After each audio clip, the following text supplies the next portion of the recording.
Mr. President. Senator from Tennessee. Mr. President, I want to thank my friend from Pennsylvania for his comments and for his leadership on issues relative to free trade and other important issues to our nation. And I just want to reiterate for a minute before I ask for this amendment to be called up the fact that this particular amendment, number one, is co-sponsored by 14 people of various ideologies on both sides of the aisle. Senator Flakes here on the floor is a co-sponsor of this amendment. It is probably one of the most supported amendment we're going to vote on as it relates to the Farm Bill. Is the Farm Bill the right place? Absolutely. Farmers around our country are being hurt by this administration's trade policies. More than 20 farm bills could help them. So it's very important for us to address this issue now. Some of my friends on the other side of the aisle who, by the way, we have many people on the other side of the aisle supporting this legislation, this amendment. Some of them have said, well, but we don't want to hurt our ability to impose tariffs on China. This has nothing to do with that. As the senator from Pennsylvania mentioned, the President has used the Section 201 of the Trade Act to put in place tariffs on solar panels and on washing machines. He did that in January. The additional tariffs that he's putting in place on China are under Section 301. What this amendment narrowly focuses on is the abuse of authority that the administration is utilizing to put tariffs in place on Canada, Mexico, and many of our allies, especially in Europe. And what he's doing is citing national security. It is dubious. All of us know it has nothing whatsoever to do with national security, but the reason the President is using this is he doesn't have to prove anything to use it. Under the other sections, you have to deal with the WTO or the ITC, and you've got to actually make a case for what it is you're doing. But when you use 232, no case has to be made. He can just do it. And therefore, that's the reason, because of this abuse of authority, that is the reason that we believe the President ought to be free to negotiate these. Sure, he is the leader of our nation. But once he completes those negotiations, if he's going to use Section 232 of the Trade Act, we believe he should come to Congress, as was laid out by the senator from Pennsylvania. So with that, I ask unanimous consent to set aside the pending amendment and call up Amendment 3091. Senator from Tennessee. Madam President, I don't even know where to start.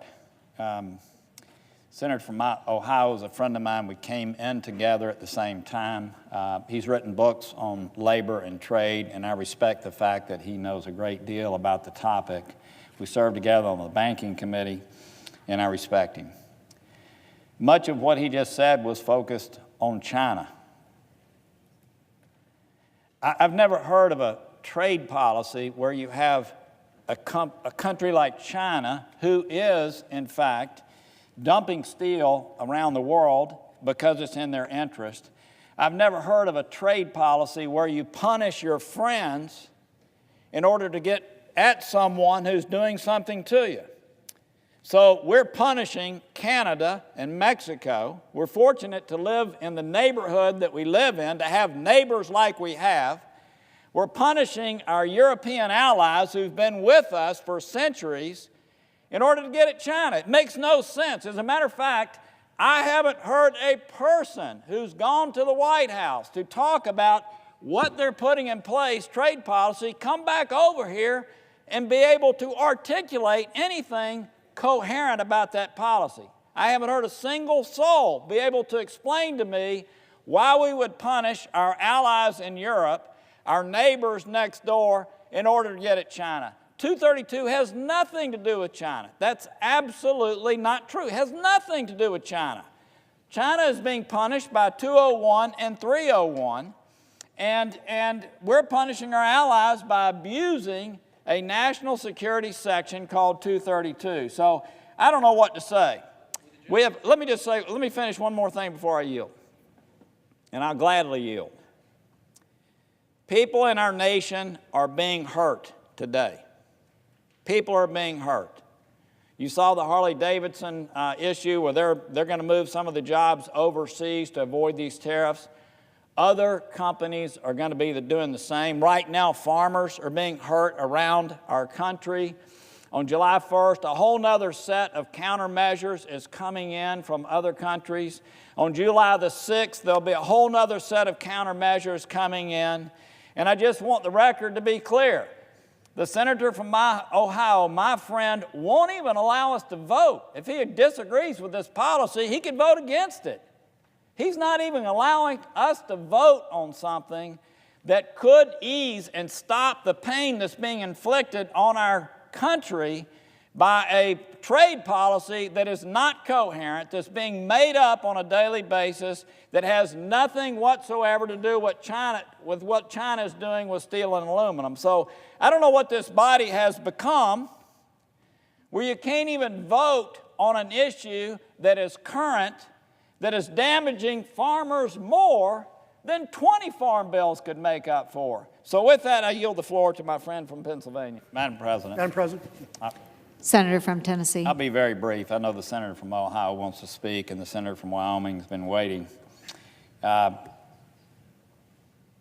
People in our nation are being hurt today. Americans are being taxed heavily. A tariff is a tax on the American people. What the senator from Ohio is doing is saying that the Senate should not even vote on a measure to alleviate the pain that Americans are going to feel, the jobs that are going to be lost over the next couple of months as this trade war continues. And I'm just disappointed. I cannot believe, with the zeal that we both came into the Senate 11 and a half years ago to debate and deal with the big issues of our nation, and to have an amendment that's supported in a bipartisan way, when people know, when they know that the trade policy that is being put forth by this administration is being made up on a daily basis, and they know that jobs are going to be lost, and farmers are already hurt, we cannot even vote on an amendment, even though we may disagree, vote on an amendment. So on this day, June the 27th, let it be known that on a bill that's very relevant because of the pain that farmers are going through, we were kept from voting on a measure that would have alleviated an incoherent policy from continuing on as it relates to trade. With that, I yield the floor. Madam President, just 60 more seconds. Senator from Tennessee. This amendment has nothing to do with China. This amendment deals with Canada, Mexico, our European allies, and other countries. And I guess when we go back home this week and we talk to our constituents and they talk with us, I had a member of the UAW write a letter to the editor thanking me for these efforts that are underway to stop these tariffs that are killing the automobile industry, that or will kill the automobile industry that exists in Ohio and Tennessee. But I guess what I'll tell him is, well, we couldn't vote on a simple measure that would allow Congress to vote up or down on tariffs that the president negotiates. But what we're going to do, while you lose your jobs, while you pay 25% more for steel and aluminum, while these industries go away, I'll tell them, well, we're going to have hearings. With that, I yield the floor.